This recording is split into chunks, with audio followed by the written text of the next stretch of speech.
Get ready.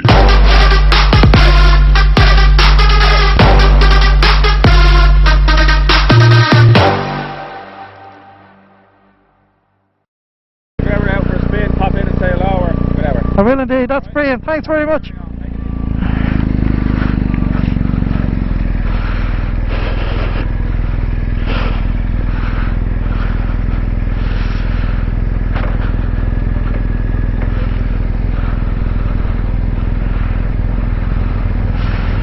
Get these mirrors sorted. I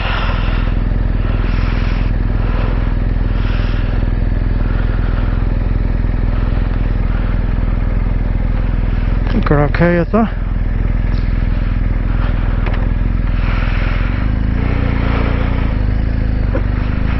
Right. Who's a lucky boy? I'm a lucky boy.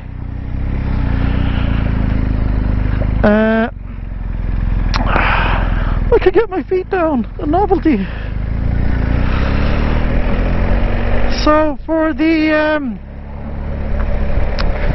vigilant amongst you and anyone who's been following me lately, you may notice a slight difference in machine. I am literally leaving the dealership.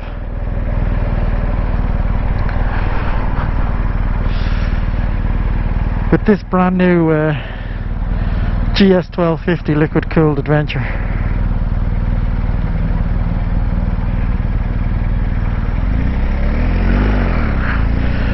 I'm a little bit nervous on it, as you might be able to tell. It's been raining, so the road is a little bit slippy. I'm not going to take any chances. Even through this traffic I could filter, but I'm not going to take a chance. Brand new bike. Okay, this is this is a novelty. I can actually get both my feet down.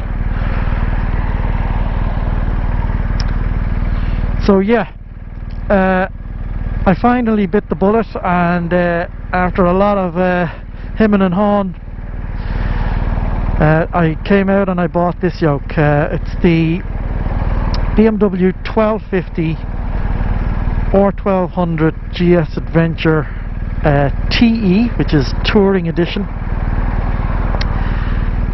and this is the low chassis model, so that's what I'm very happy about, that I can actually get my feet down, because my old bike, even though I had the low saddle, I struggled to get my feet down.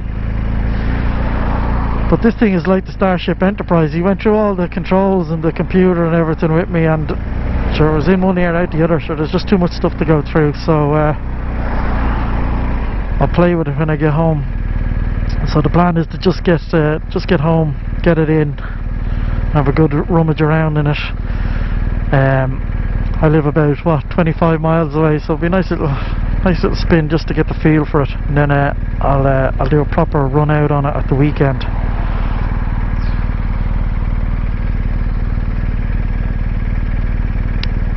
But I am very happy. This thing is off the charts.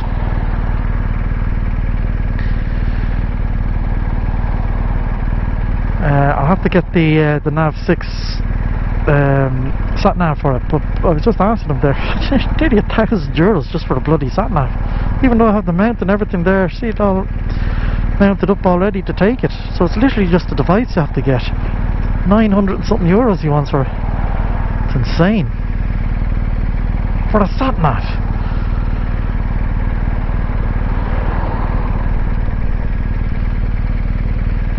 But yeah, so this has the Akrapovic sports exhaust on it. Don't know if you can hear it, but it's definitely a much more aggressive, sportier sound off it, and it looks the business.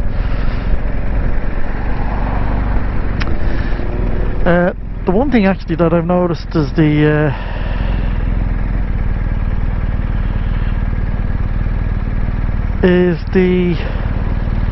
indicator doesn't have the old flappy paddles, one on each side like the old one does. I love them. Back to this Japanese one button does all, so that's going to take a bit of getting used to. So I'm in rain mode apparently, so that takes about 25% of the power out of it and puts the traction control up to max. I'm going to push this screen up because I'm about to go onto the motorway. Jesus, that's a revelation, look at that. Yeah, so as you know, I'm coming from the old hex set, the old air-cooled GS. It doesn't have half of these bells and whistles on it. Look at this idiot trying to creep her way into the lane. Remote key battery at 50%. What the hell does that mean? Does the battery have to be charged? Or maybe... or the key has to be charged. Or does it just take a new battery? Yeah, it only comes with one battery. Or sorry, well, not one battery, one key. And I like to have two keys, you know, one as a backup. Now there is a backup, a pocket thing, but I'd like to have a proper key. And he was saying that it's €300 for a second key. That's insane. Oh, come on, stay lucky, stay green, stay green. Come on. Come on, people, move your... come on. There we go. Okay. Yeah, so so we're going up onto the M50 here. Anyone not from Dublin or Ireland, it's a big ring road around Dublin City. And I'm going into it at rush hour. Look at that. Huh? See all the traffic coming out from north side. So this is not ideal. How do I get rid of that error on the screen?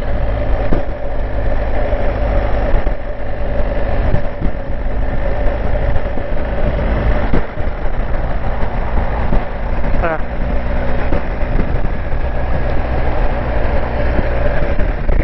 Oh, how I missed the M50 and it's madness. Look at this guy came up the inside of me. He went out of the lane over the unbroken white line to get past me. Unbelievable. And I have to stop being such a cranky git. I'm going to stay in this lane actually because I'm going to go down the N3. So, yeah, it's certainly, it's certainly much more comfortable than my old bike. This saddle is amazing. Because the old saddle I have on my GS, I still have my GS, my 1200. Because I couldn't trade it in, it's too old and there's too high mileage on it. It's 2009 and it has nearly 100,000 miles on it. Still a brilliant bike though, it does the business. But Joe Duffy's won't take it, so I might, I'll either hang on to it or sell it privately. I don't know, I'll have to do something with it. But the saddle on that was a Touratech extra low saddle, and the way they get it extra low is they basically scoop out all the foam in it, so you can get further down into the saddle, closer to the ground, for a midget like me. And this is the proper original BMW saddle on it, so it's got all its original padding still in it, but it has a very clever little lowering system underneath it that allows you to get it right down. So now I have a full-blown 1250 motorbike, adventure bike, where I can pretty much get both of my feet right the way down. That might not sound like a big deal to most people, but trust me, it is a big deal. Particularly when you're stopped on a hill, or when you're two up, and you're trying to get it back up off the stand. It can be unbelievably precarious when you can't get both your feet down. So this is a big thing for me. But hopefully now we'll get off this M50. But we'll get off this M50 and onto the N3, and then hopefully we can get rid of some of this traffic and give her a bit of welly. So one thing actually, you know, you pointed out to me, which is cool, is if you can see the computer on the dash there, the colour systems actually have a meaning. So the yellow is my current revs, The grey is what I can safely rev to at the moment, based on the heat of the engine. And the red is where, you know, you're redlining and you don't want to rev into the red, because then you could be damaging the engine.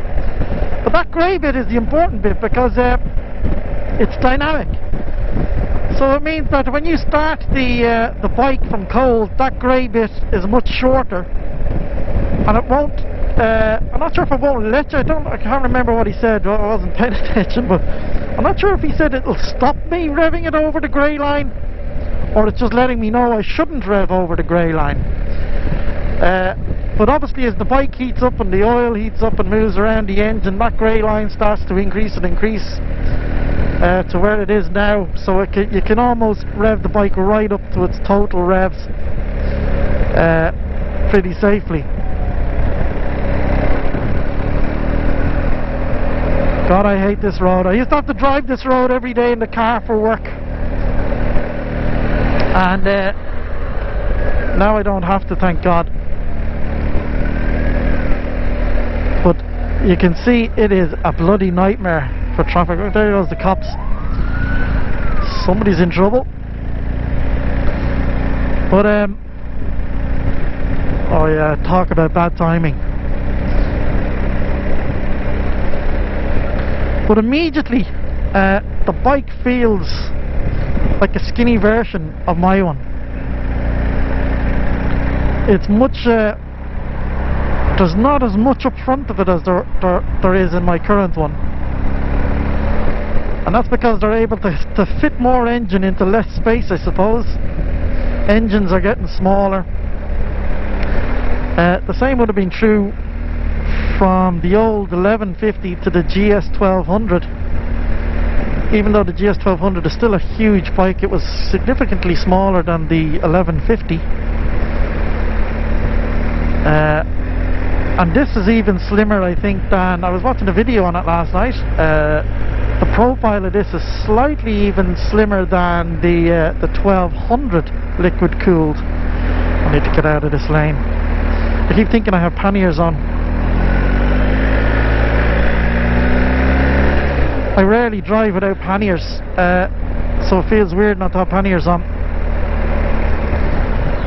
Now I know the bikers among you are thinking, why don't they just go down through the middle of the lane there and do that old filtering thing? But I don't like that filtering thing. I'm getting old and sensible. I used to do that a lot when I was younger on the sports bikes. Jesus, I'd be flying through there like a lunatic. But I've had a few accidents and I know what it feels like now to get whacked. And it ain't pleasant. And it's just crazy. So it's only a few extra minutes that I'll be in this, so I don't mind.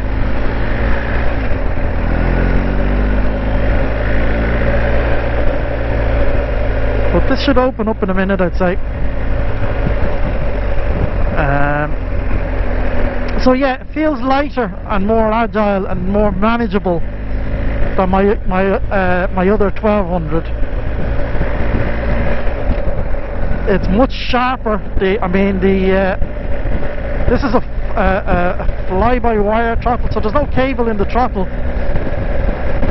but it's instant. Like, the power is instant. And this 1250 has this new shift cam technology in it. But he went through the list of features with me there, and gee, I was just mind-boggled. It'll take me a week just to go through them. There's more features in this in the car. There's an SOS button down there, just like most of the modern cars are getting now. So if I fall or crash, or if I break down, or I'm in trouble in any shape or form, I just hit the SOS button. And the old emergency services will locate me via GPS and come get me and sort me out. Oh yeah, I can, Jesus, you can already, like, I'm not going fast, but I can feel the additional power in this. This is so much more sharper and powerful than my old job. This is the DCT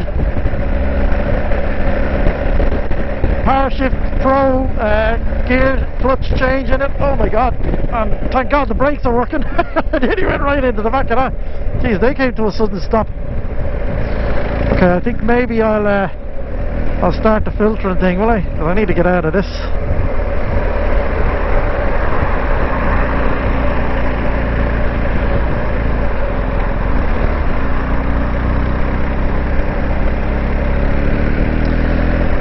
Yeah, I'm just a bit nervous when you're trying to get used to a brand new bike. This is literally the first time I've ever driven it, so you know,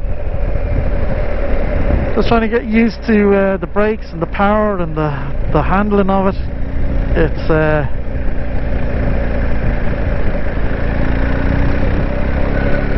It's all new. It's new, yet it feels familiar. I mean, it's still a GS. What is the story with all of this traffic? Yeah, it's still a GS, so there's still a lot of stuff that's familiar to me on it. But then there's an awful lot of stuff that's just totally new from a new modern bike. I mean, mine was what, 2009, so it's an 11-year-old bike. And this is like, you know, this is the latest in technology. The latest, the pinnacle of motorbiking, I suppose, is in this yoke.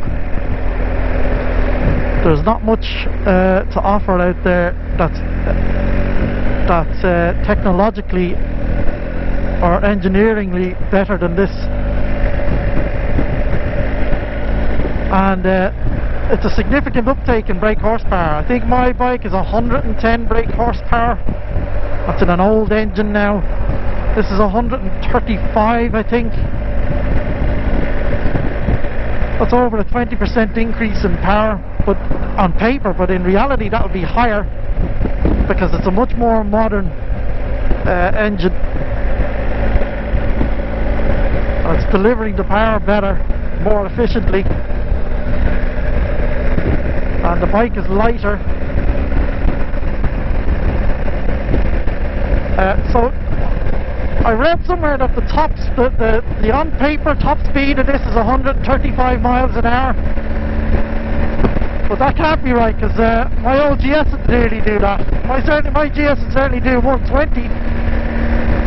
So I'd say in reality this is a 140 to a 150 mile per hour motorbike. I don't know yet, but it'll be interesting.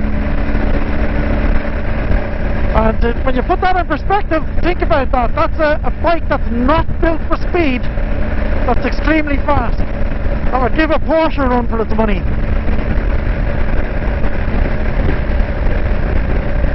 So you can imagine what the proper sports bikes are like. A modern day BMW S1000, a Hayabusa, an R1, a Fireblade. They're Formula 1 car fast. Now we've a bit of space here now.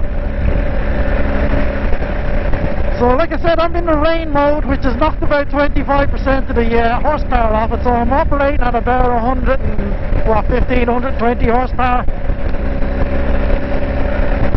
So she's not even a full whack yet. Oh my god! Okay, that is a rocket ship. The difference in acceleration between this and the old GS, my old one, is like going from a horse to a bullet.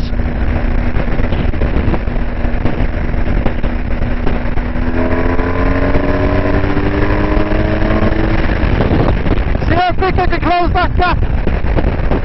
Didn't even have to change gear there. Woohoo! This is a ballistic missile.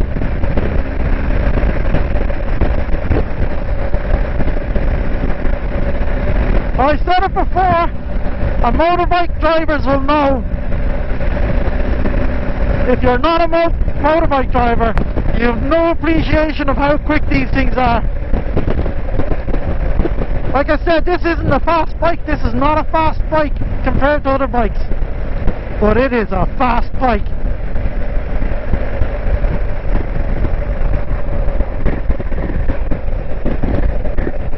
If you take something like a Fireblade or an R1, You'd have to spend 200 grand plus to get a car to rival it in speed. They are just animals.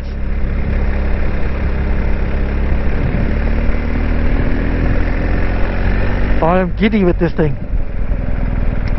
Giddy and nervous and cautious. You know, you just want to get it home and get it in safe, and then take your time on lesser busy roads to get a bit more used to it and get used to the handling. But oh my god, you know, it's always a worry when you spend so much money on something.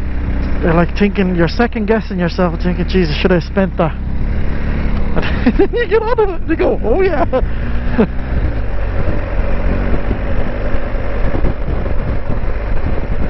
There's the first proper corner now, taking on it. A bit nervous. I don't like corners. I think I've said it before. My cornering seems to be getting worse the older I get. And when it's raining or anyway wet, I lose all my confidence completely. I freely admit that. But yeah, this is turning quicker than the other one. The other one's a bit of a lump when you turn it. This is a lot more agile. But hopefully the microphone is picking up the sound from that acrobatic. Still has that bit of a tractor sound to it. All GSs have it. They sound like a tractor or a van. But this sounds like a tractor on steroids.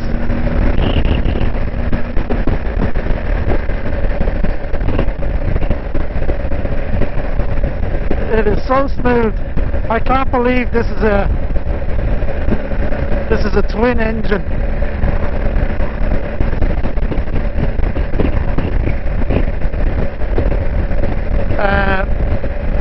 It's just so super smooth. This could be almost like an inline 4.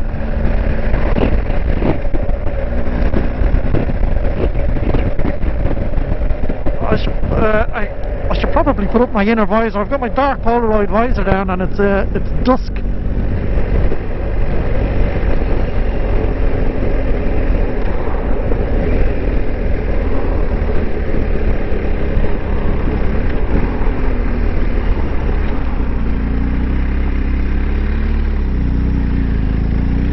Yeah, and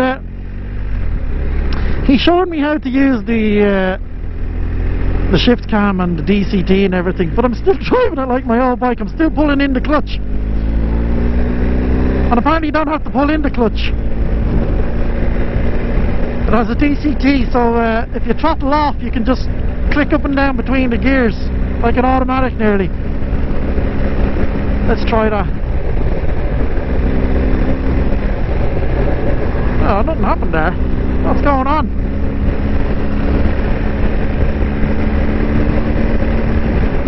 Oh, there you go. Oh, I throttled off and it wouldn't go, but I kept the throttle on there and it went up. Oh, okay. It's like a flappy paddle gearbox.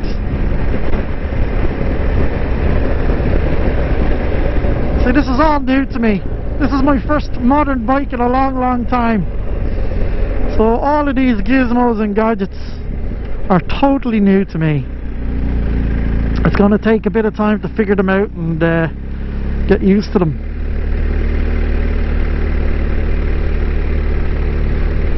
But yeah, I was watching Richie Vida and Mizzen and Flyer there going to this Toro Adventures place there, and I'm totally blown away with them. Actually, I watched Richie Vida there the other night, and he took an Africa Twin DCT that he got on loan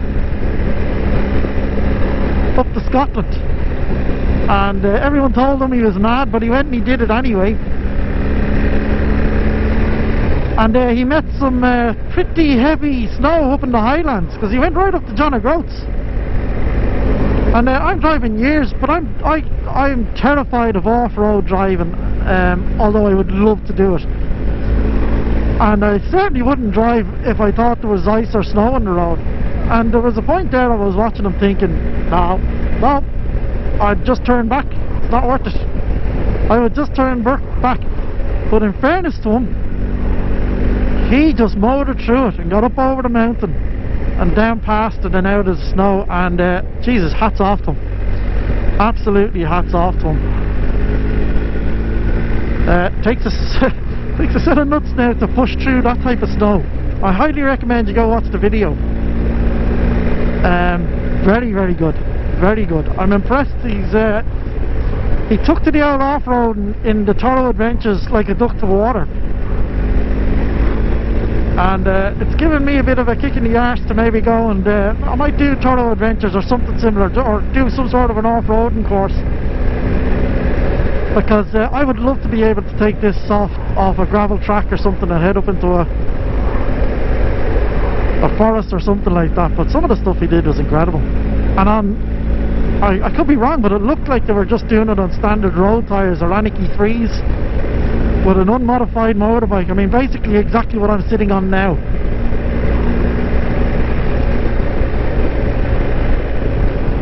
So I'd be interested to do something like that now.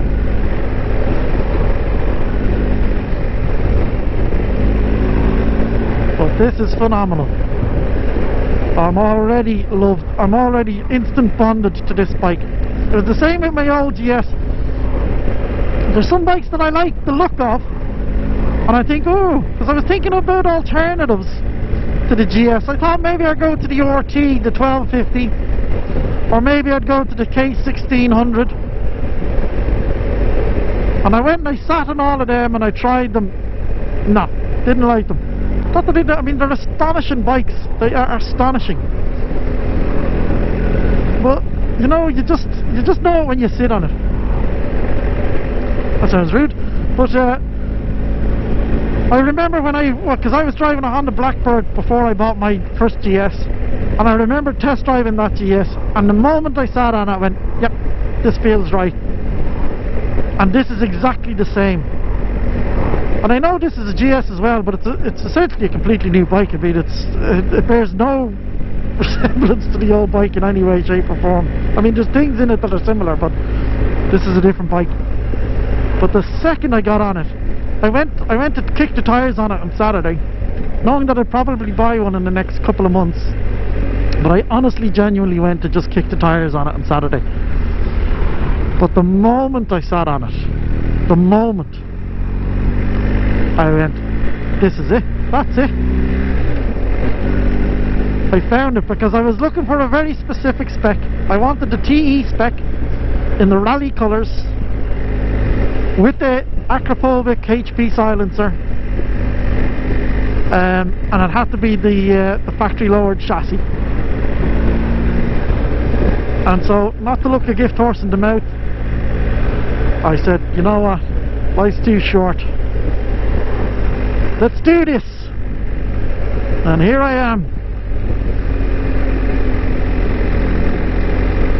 Yeah, this is the first drive I've done this year as well on the bike.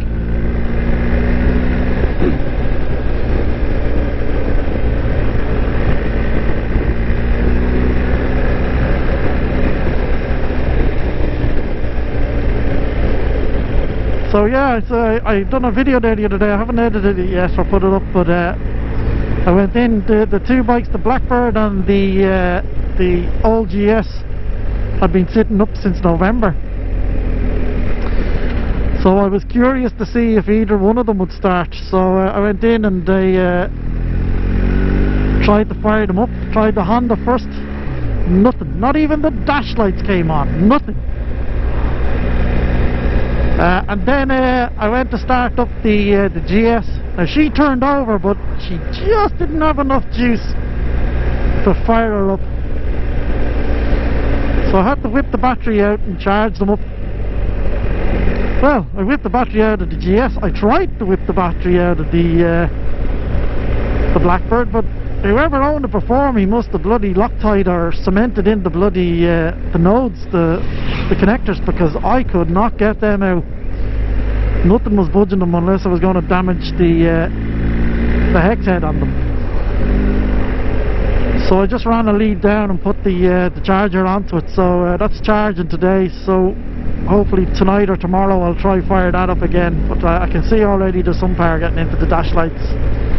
I turned the key, but I didn't want to press the button because that would have just sucked out any power that had gone in.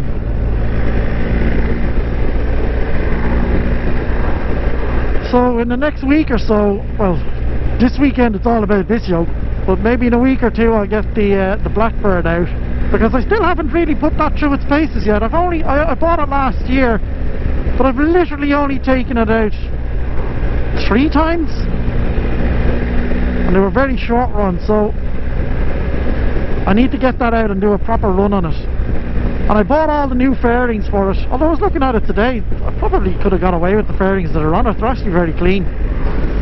But I have the new fairings there now, so when I get a decent bit of weather during the summer, I'll stick them on, and then it'll look like a brand new motorbike. I mean, it looks pretty good already.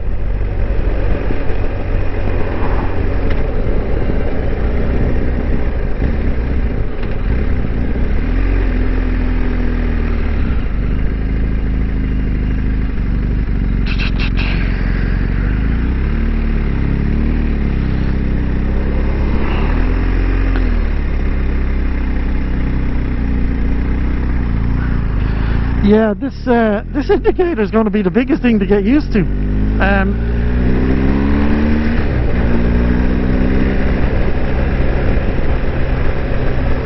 It's very odd. And I said it before, but I remember when I moved from the Blackbird onto the GS a few years ago, I hated the GS indicator controls. It was awful. I thought, what the hell were they thinking? And then literally after about a day or so of using them, I went, actually this makes much more sense, and they're so much easier to use, and now I love them. I'm going back to this one button thing.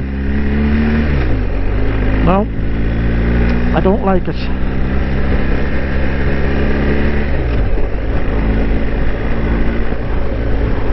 Yeah, so I didn't get much of a run in terms of traffic. It's getting dark and it's about to pea rain as well. So I just want to get this home. Turn on the old heated hand grips now, it's getting a bit chilly. I want to get this baby home, fiddle around with her for a while, lock her up, and then I'm going to YouTube my brains out on it tonight about all the different computer controls and everything, get up to speed on it. And then, weather permitting, this weekend we'll take her out and we'll go somewhere where there's flip all traffic, where we can put her through her paces.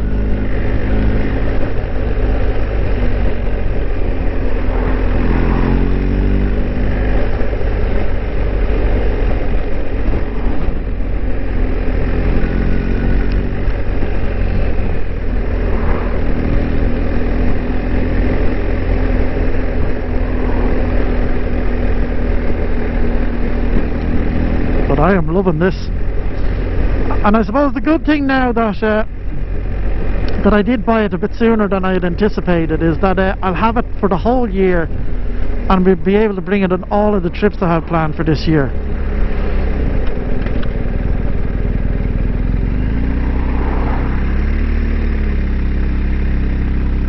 We'll go through them now in a minute. I'll just get through this junction.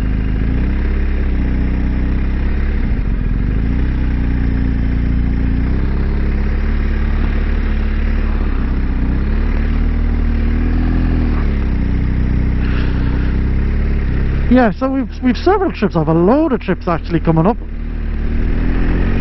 So the first one is a club trip, that's down to Wexford, I believe. And then not long after that will be my return to Scotland. Now if you've been following the series, Scotland will seem like it was only a few days to you, but it's been almost a year for me. Well, it'll be a year in April. I literally go back the same week I went the last time. So it'll have been a year for me, even though the last of the videos only went out a week or two ago. Well, more than that, 3 or 4 weeks ago. And then after that we'll have my annual Ring of Kerry trip.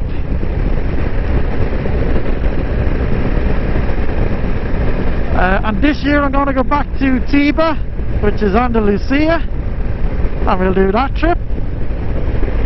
I have a trip to Galway. I have a trip, I think, to Donegal.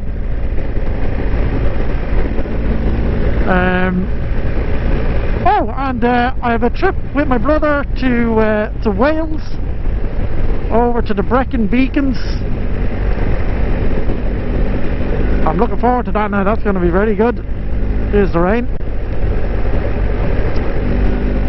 So it's all go this year. So having this bike to do all those trips is going to be brilliant.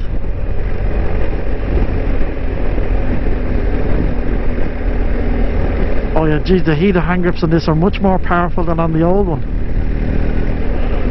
Oh yeah, that's nice. Oh yeah, now I need to figure out, can I get a set of hand muffs? That'll totally ruin the look of this bike. And I know that. Everyone says, oh, it looks like a courier bike, but trust me, I don't give a damn. And two, they are unbelievable, particularly for Ireland. Hand muffs are brilliant when you're in a torrential set of rain, because then you can keep your light summer gloves on under the hand muffs and then turn on the heated hand grips, and it's like having your hands in a sleeping bag or a duvet with the electric blanket on. Unbelievable. Now I do have a set of Gore-Tex waterproof gloves, but they are a flipping nightmare to get on and off when your hands are any way, shape or form wet. So with the summer gloves, they just slide on into the muffs, heaters are on, job done. Snug as a bug in a rug. You can drive all day in the most horrendous of weather without a bother. They are brilliant.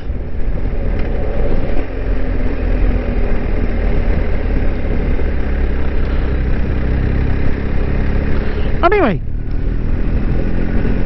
I'm going to leave it there, and I'll touch base with you at the weekend. We'll get this baby out. But thanks for watching. I hope you are enjoying the videos. I'm running the Duloc to Delphi series at the moment, which is a lovely little drive. But thanks for watching, everyone, and thanks for your comments. I love getting the feedback.